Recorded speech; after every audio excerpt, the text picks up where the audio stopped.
Okay. So, maugong na balita. Ito na naman tong ano.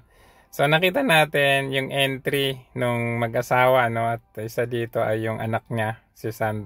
So, dito nga sa entry nila, makikita naman natin na, ayan, papasok sila. Wow, hero na hero. Andyan sila, kaway-kaway. So, makikita nyo talaga, no? From the start pa lang, makikita mo talaga yung mga, ano, yung semento, makikita mo na there is nothing very developed dito kasi makikita mo ayan mga bitak-bitak, ayan mga bitak-bitak.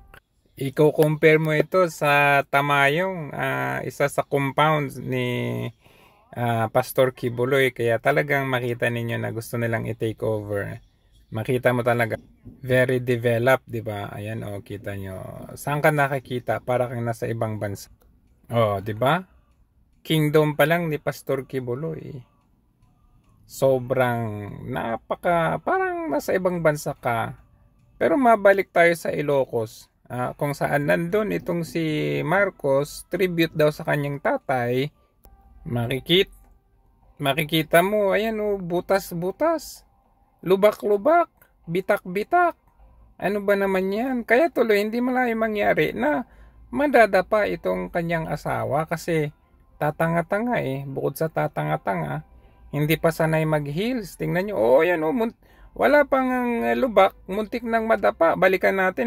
Ayan, kita nyo. Halos madapa, mangangalawit. Magko-cross yung kanyang legs kasi hindi sanay.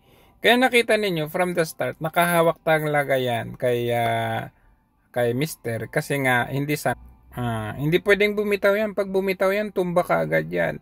So dito makikita ninyo dito itong si Sandro busy sa phone. Nung nakitang nakadapa yung nakitang tumapilok ang kanyang nanay, abay tumawa pa. Balikan natin. Ayan, at this point in time madadapa yung kanyang nanay. Kita niyo yung reaction niya? Ayan, tingnan niyo reaction niya. Nadapa ang nanay, ayan. Ayun tumawa. Ayun tumawa. Tama ba naman na tawanan mo ang nanay mo? Tingnan nyo dito At this point in time, ayan, tingnan nyo. Ayan, ngisi tumatawa. Pati yung mister, tumawa din. Like father, like son. Tingnan nyo. Tingnan nyo si Marcos. Ayan, tumawa. Kaya wag kayong magtaka kung tumawa yung mga tao kasi sila nga tinawanan yung si Lisa Marcos. Paano pa kaya tayo, 'di ba? Tingnan natin kung gaano ka taklesa at katanga itong ano na ito 'di ba? Kitang-kita mo, alam mo na lubak-lubak, bitak-bitak, pero hindi ka pa rin nakakonsentrate. Tingnan nyo kung gaano siya kaingot. Ayan, apak pa rin. Ayan tuloy, parang palaka.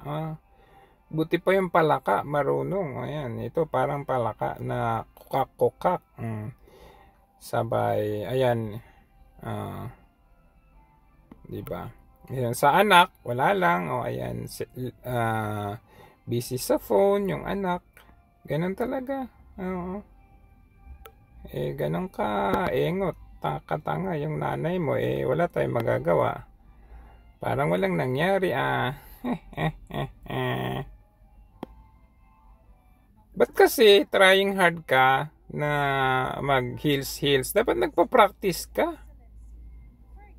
Pa heels. Tignan nyo naman ang lugar na yan. Masyadong